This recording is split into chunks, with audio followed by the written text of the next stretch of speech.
Muchas gracias y buenas tardes. Agradezco la invitación a los organizadores. Adelante, por favor. Mucho hemos aprendido del estudio de los pacientes con enfermedad crónica temprana durante las últimas 2 décadas. Por ejemplo, los beneficios de la detección y tratamiento temprano en pacientes de alto riesgo. De la mano del doctor Basilio Jalomón, aprendimos lo que el médico nefrólogo puede hacer para disminuir la progresión de la enfermedad renal crónica. Y con este conocimiento entrenamos a los médicos en atención primaria y demostramos que los médicos en atención primaria pueden diagnosticar y tratar adecuadamente a los pacientes con estadios tempranos de la enfermedad. De la mano del doctor Cueto evaluamos intervenciones multidisciplinarias para modificar hábitos de estilo de vida negativo en pacientes con alto riesgo de desarrollar enfermedad renal crónica, y que estas intervenciones podrían ser en beneficio también con los pacientes con enfermedad renal crónica temprana.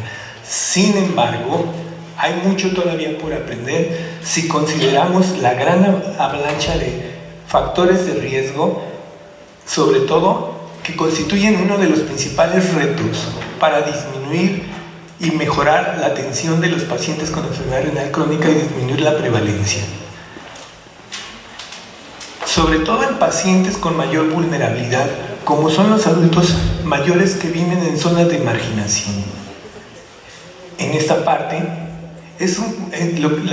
lo que quiero mostrar son las condiciones sociodemográficas y clínicas de estos pacientes, y son parte de un estudio mayor en donde pretendemos evaluar el funcionamiento físico y el estado de salud de los adultos mayores que viven en marginalidad. Para llevar a cabo este estudio seleccionamos una zona de alta marginación en el centro de la zona metropolitana de Guadalajara y lo comparamos con otra población de adultos mayores que viven con baja marginación. Adelante. La zona de marginación, de alta marginación seleccionada, es la colonia Ferrocarril, que fue construida en terrenos irregulares por trabajadores del ferrocarril y inmigrantes de otras localidades del país. Está caracterizada por altos índices de violencia e inseguridad, por limitado acceso a los servicios de salud, ausencia de servicios básicos, aislamiento social, hacinamiento, extrema pobreza, baja escolaridad, viudez, discapacidad y fauna. Estas características sociodemográficas son muy relevantes, dado que aquí nace, se desarrolla la enfermedad y complicaciones. Aquí se forman los hábitos y las costumbres de estos pacientes a lo largo de su historia de vida. Y que en gran medida estas condiciones socioculturales determinan lo que hace o dejan de hacer los pacientes para el cuidado de su salud. Ahora, adelante. En este estudio participan 2 nutriólogas, 2 enfermeras especialistas en gerontogeriatría, un médico general y un médico en atención primaria. La que sigue. Ahora les quiero mostrar las características sociodemográficas de los pacientes sin y con marginación. Observen ustedes que en promedio los pacientes con marginación tenían una menor edad en comparación con los sujetos sin marginación, una menor proporción de sexo femenino, una alta prevalencia de analfabetismo y, por supuesto, que un ingreso económico significativamente menor que los pacientes sin marginación. Dentro de los antecedentes familiares había una menor proporción de pacientes hipertensos, sin embargo la prevalencia de diabetes mellitus hasta un 40%, de enfermedad renal crónica en un 10% y una menor proporción de obesidad. En cuanto a las conductas de riesgo y a las morbilidades que presentan estos pacientes, pues los pacientes con marginación tenían una mayor proporción de tabaquismo activo, ingesta de alcohol, mayor sedentarismo, mayor severidad y mayor presencia de diabetes. Encontramos también altas prevalencias de hipertensión arterial en ambos grupos y de consumo de antiinflamatorios no esteroideos. Estas características sociodemográficas son muy importantes, dado que todos podemos reconocer los factores inmediatos para el desarrollo de enfermedad renal crónica. Y aprovechando el comentario del doctor Medina, poco hacemos por estos factores de riesgo, denominados factores modernos, como la inactividad física, la dieta inadecuada, el sobrepeso, el tabaco y el abuso de alcohol, que han tenido un incremento exponencial y se asocian a la gran prevalencia de enfermedades crónicas y por supuesto al desarrollo de enfermedad renal crónica. Por supuesto que actuar más tempranamente, mejorar la educación y el ingreso económico en estas poblaciones sería de gran beneficio. Sin embargo, regrésame. En una primera reflexión quiero decir que hay que ir hacia estas poblaciones con marginación y con altas prevalencias de estas conductas o aplicar medidas de salud pública si en verdad queremos disminuir la prevalencia de la enfermedad renal crónica. Adelante. Todo empezó en nuestro grupo con este estudio en donde encontramos alta prevalencia de enfermedad renal crónica no diagnosticada. Adelante. Y en estos pacientes, pocos pacientes alcanzaban las recomendaciones de la práctica clínica para el inicio o disminución de la progresión de la enfermedad renal. Por ejemplo, menos del 50% tenían un control adecuado de la presión arterial, menos de un 20% tenían un índice de masa corporal adecuado. La cintura, la medición de la cintura, particularmente en las mujeres, era menos del 30%. Un poco más de un 10% tenían control adecuado de la glucosa, una tercera parte de lípidos, y pocos pacientes tenían medidas de nefroprotección o cardioprotección temprana. Análisis posteriores han demostrado que este panorama no ha cambiado. ¿Me pasa la que sigue? Porque en el qué hacer iniciamos con un estudio de corte en donde referimos a pacientes con alto riesgo de nefropatía temprana hacia el nefrólogo y lo comparamos con el tratamiento estándar que reciben los pacientes en atención primaria. Lo que encontramos es que al final del seguimiento de un año, el médico nefrólogo preservó mejor la tasa de filtración glomerular en comparación con el tratamiento estándar que reciben los pacientes en atención primaria, y que este efecto fue mayor cuando los pacientes tenían nefropatías en estadios más tempranos. Lo mismo observamos con el caso de la albuminura. Al final del seguimiento fue mejor controlada por el médico nefrólogo en comparación con el tratamiento estándar, y que este efecto fue mayor en los casos de nefropatía temprana en comparación con la establecida. Me paso a la que sigue. ¿Y cómo lo hizo? El médico nefrólogo utilizó logró un mejor control de variables asociadas a la tasa a la función renal, controló mejor y esto se reflejó como una mejor función renal.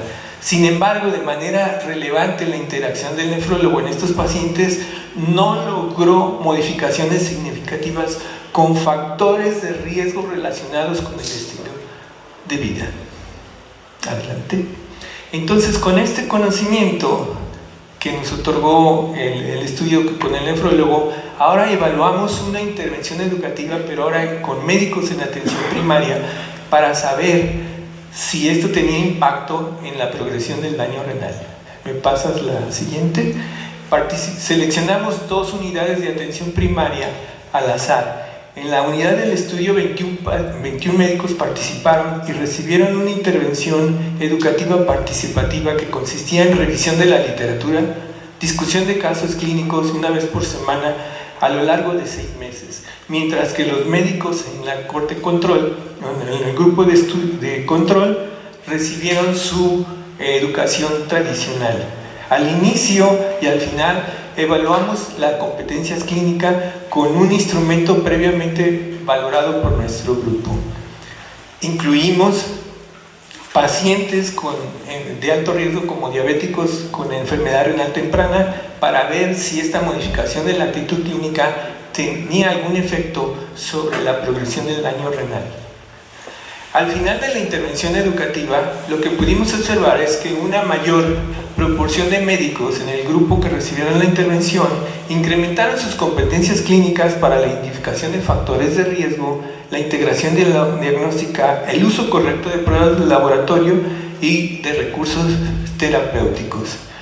Similar a lo que observamos con el nefrólogo, al final del seguimiento de un año, los médicos que incrementaron su competencia clínica lograron un control de la tensión arterial que se reflejó en una mejor preservación de la función renal. Sin embargo, tampoco observamos cambios significativos en factores de riesgo relacionados con hábitos de estilo de vida negativo.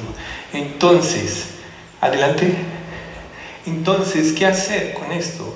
Empezamos a explorar intervenciones multidisciplinarias para ver si se podían modificar conductas de riesgo en estos pacientes con daño renal temprano. Y aprovechando los recursos de un programa institucional en donde pacientes con alto riesgo sin enfermedad renal crónica recibían en grupos de autoayuda una intervención educativa por 4 semanas para el mejor manejo de las emociones, aspectos nutricionales, para el ejercicio y los riesgos de la salud por un médico, por estos profesionales de la salud. Lo seguimos a lo largo de 6 meses y en estos grupos de autoayuda los pacientes elegían un paciente líder que promoviera acciones para preservar mejor la salud en general. Lo seguimos con cuestionarios de estilo de vida y variables clínicas y bioquímicas.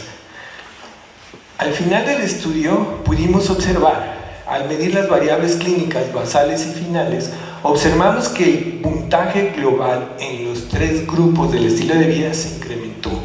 Mejoraron los aspectos nutricionales, los pacientes diabéticos sin hipertensión, mejoraron el ejercicio en el manejo de las emociones y el conocimiento, mientras que los de obesidad, sobrepeso y obesidad, mejoraron las emociones y el ejercicio. Con este estudio demostramos por primera vez en nuestro medio que era posible modificar conductas de riesgo asociadas con estilos de vida negativos. ¿Me pasa la que sigue? Y de manera relevante, estas modificaciones tuvieron impacto en aquellos factores de riesgo que no fueron modificados ni por el nefrólogo ni por solo los médicos en atención primaria, por la sola intervención de los médicos en atención primaria. Por ejemplo, en el índice de masa corporal, en la circunferencia de la cintura y en el mejor control de la glucosa. También observamos mejores controles de tensión arterial, sin menoscabo de la función renal en todos estos grupos. Y con esto en mente, queríamos saber si estas intervenciones multidisciplinarias también podrían ser efectivas, pero ahora en pacientes con enfermedad renal crónica temprana. Y aprovechando la experiencia que obtuvimos con la intervención educativa con los pacientes, con los médicos en atención primaria y la experiencia para modificar estilos de vida, entonces comparamos 2 modelos de atención. Uno con un enfoque multidisciplinario comparado con el modelo estándar. Al final del seguimiento, lo que observamos, lo que observamos es que en ambos grupos se controló de manera significativa la presión arterial, pero solamente en el grupo de intervención multidisciplinaria mejoraron de manera consistente con el estudio previo factores de riesgo relacionados con hábitos inadecuados de estilo de vida. Me pasa la que sigue.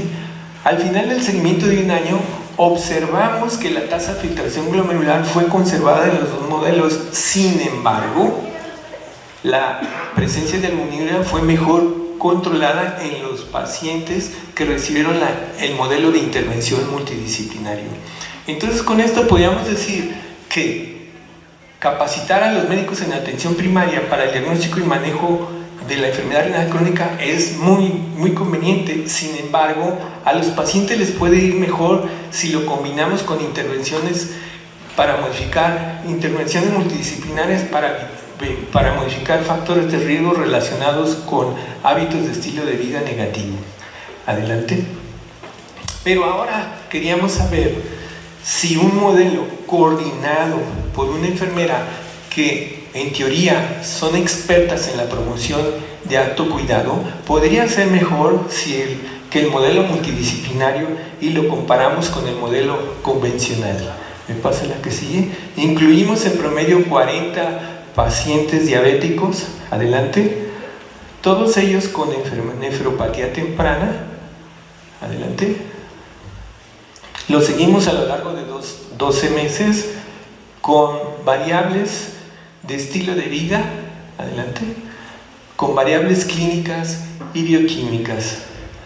Todos los médicos que participaron en los grupos recibieron una intervención educativa de 40 horas en base a las guías de la práctica clínica para la prevención, diagnóstico y tratamiento de la enfermedad renal crónica.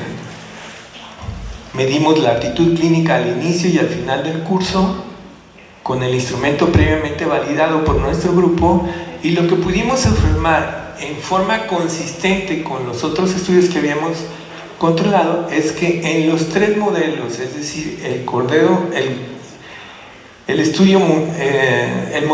de intervención multidisciplinaria, el coordinado de la enfermera y el modelo de atención convencional, reflejaron un mejor estilo de vida con los pacientes. Sin embargo, encontramos mayores modificaciones en el modelo de intervención multidisciplinaria para el mejor conocimiento de la enfermedad, mayor adherencia al tratamiento, mejor manejo de las emociones, la presencia de ejercicio se incrementa y se controla mejor el uso el consumo de alcohol. Mientras que en el modelo de la enfermera mejoró la adherencia y el manejo de las emociones, y en el manejo de atención convencional solamente mejoró el estilo de vida. ¿Me pasa la que sigue? De manera relevante y consistente con los otros estudios, se vieron mayores cambios en los pacientes atendidos con el modelo multidisciplinario en el control de la tensión arterial, en la disminución del índice de masa corporal, la cintura y la hemoglobina. En el modelo de enfermero solamente mejoró la tensión arterial sistólica, mientras que en el modelo de atención convencional mejoró la tensión arterial. Hasta aquí, es la que sigue. Al final del estudio de un año, en los 3 modelos conservaron no vimos cambios significativos en la tasa de filtración glomerular. Sin embargo, la excreción de albuminuria fue mejor controlada en el modelo multidisciplinario. Y hasta aquí podemos decir pues que, de nuevo, una intervención multidisciplinaria parece ser mejor que el modelo convencional o el modelo coordinado, pero en los 3 modelos podemos tener estos beneficios. Adelante. ¿Cómo lo hicieron? Bueno, aquí se refleja el entrenamiento de los médicos. En los 3 modelos, el médico incrementó el uso de fármacos antihipertensivos, nefroprotectores, pero sin embargo hubo un menor uso de fármaco, un menor número de uso en el modelo multidisciplinario. En el modelo multidisciplinario también se incrementó el uso de fármacos antilipídicos, el uso de aspirina se incrementó y se disminuyeron otros de conocido efecto nefrotóxico como los antiinflamatorios no esteroideos. En el modelo enfermero también también se incrementó el uso de antihipertensivos, igual que en el modelo de atención convencional, y mejoraron el uso de estatinas, el uso de cardioprotección, y disminuyeron el uso de fármacos nefrotóxicos como antiinflamatorios. Entonces parece ser que se iba resolviendo el problema. Educar intervenir con los médicos y con los pacientes con intervenciones multidisciplinarias parece ser lo más recomendable. Adelante. Pero yo sé que es muy difícil en su práctica médica tener un equipo multidisciplinario. Y entonces lo que les he preparado es mostrarles una herramienta didáctica, pero que conlleva un compromiso que todos debemos de ejercer y todos deberíamos de promover el autocuidado en nuestros pacientes. Pasa la que sigue.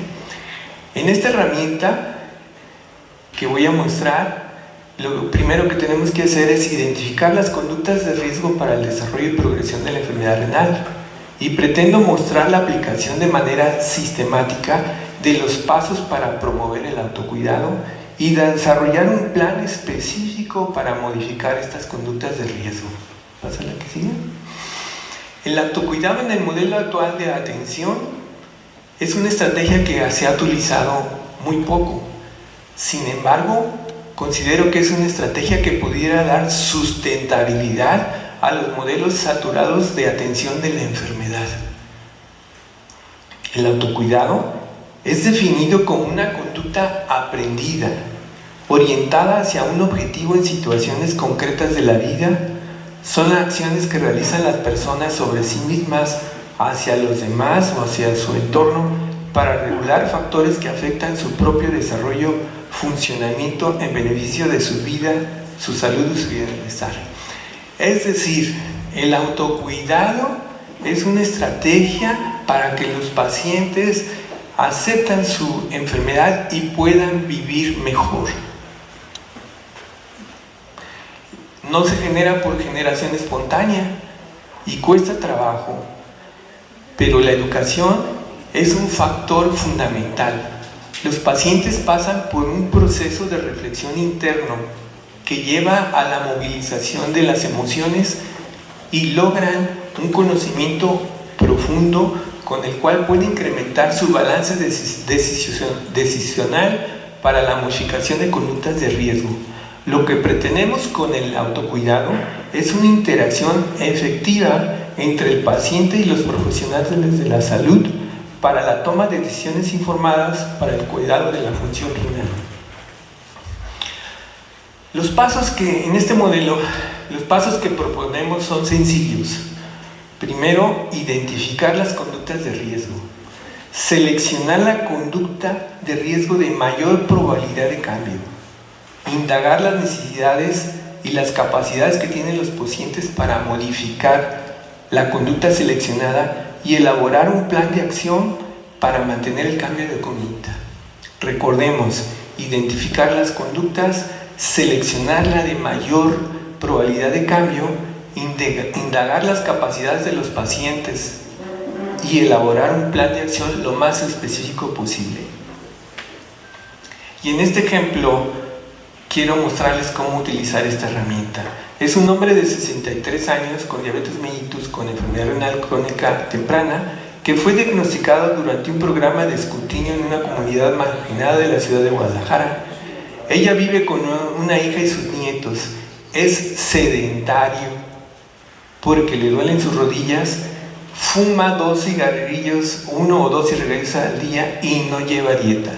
Acude de manera regular a la consulta médica por sus medicamentos, pero presenta hiperglucemia, hiperuricemia y dislipidemia.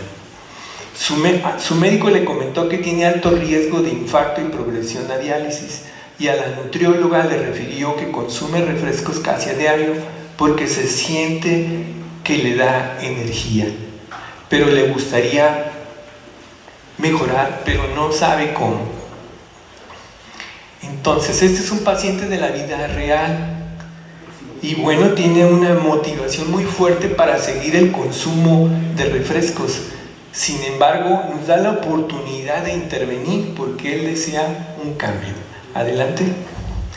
Entonces, cualquier profesional de la salud, cualquier nefrólogo, cualquier médico en atención primaria, cualquier trabajadora social, nutrióloga, puede apoyar al paciente para que identifique en una hoja blanca todas las conductas de riesgo y factores para el inicio y progresión de la enfermedad renal.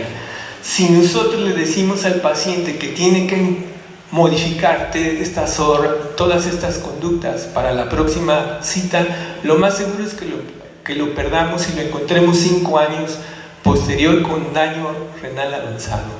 Entonces, el primer paso es seleccionar junto con el paciente la conducta con mayor probabilidad de cambio. En teoría, cuando un paciente empieza a hacer ejercicio, se puede modificar una segunda conducta, por ejemplo, comer mejor. Si hace ejercicio, probablemente deje de fumar. Entonces, el segundo paso es ¿qué necesita nuestro paciente? Tenemos que indagar un poco acerca de las creencias. ¿Qué piensa acerca del consumo de refrescos? Aquí él los consume porque le da energía, seguramente es un reflejo del descontrol metabólico. ¿Qué sentimiento le genera tener que dejar de fumar refrescos? ¿Cuál es su mayor preocupación para consumir refrescos? ¿Y qué dificultades tiene para dejarlos de consumir? Con esta información podemos hacer un plan específico para la conducta seleccionada, muy sencillo. El cambio que quiero hacer, por ejemplo, abandonar el consumo de refrescos. ¿Cuál es mi meta? La meta debe ser alcanzable por el propio paciente y puede ser establecida por él. Por ejemplo, por el día de hoy dejar de consumir refrescos. ¿Qué medidas tomaré para alcanzar mi objetivo? Pues preparar una medida alterna. Identificar las conductas que pueden dificultar el logro del objetivo y hacer un plan para superarlas. ¿Qué apoyo necesitaré para superar estas dificultades? Es muy importante que preguntemos el nivel de confianza en estos pacientes para lograr el cambio de conductas. Por ejemplo, si es un paciente que siente extremada confianza, puede ser factible que con una orientación podamos lograr el cambio de conducta, pero si está inseguro o tiene un bajo nivel de confianza, entonces es muy probable que tengamos que utilizar otras estrategias como los procesos educativos, las entrevistas para ahondar en las creencias, barreras y preocupaciones que tienen los pacientes sobre su enfermedad, con todo ello con el fin de hacer un plan de acción junto con el paciente para determinar metas alcanzables, identificar los pasos, eliminar barreras y obtener recursos necesarios para lograrlas.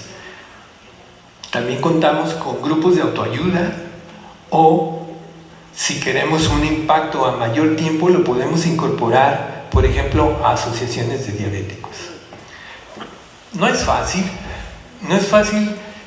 tener un modelo de cómo intervenir en estos procesos. Sin embargo, recientemente nuestro grupo ha identificado estos pasos sencillos. Es un modelo conceptual para mejorar la atención de los pacientes con enfermedad renal que puede ser aplicado a cualquier nivel.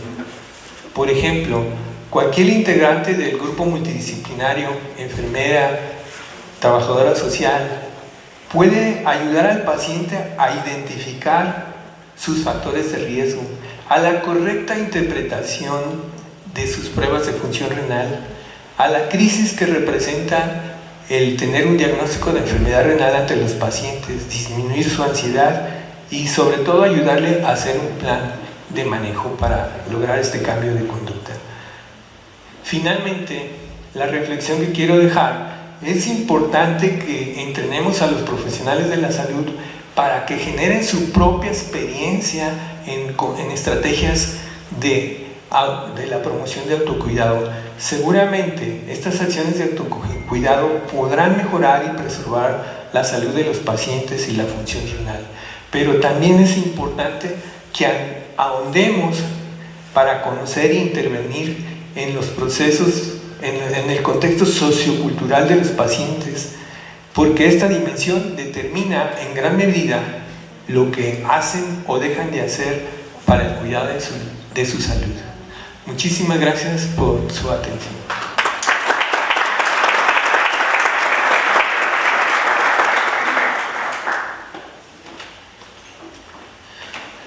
También agradecemos al doctor Ramón Martínez por su participación y pues continuamos con el siguiente tema. Gracias. Gracias.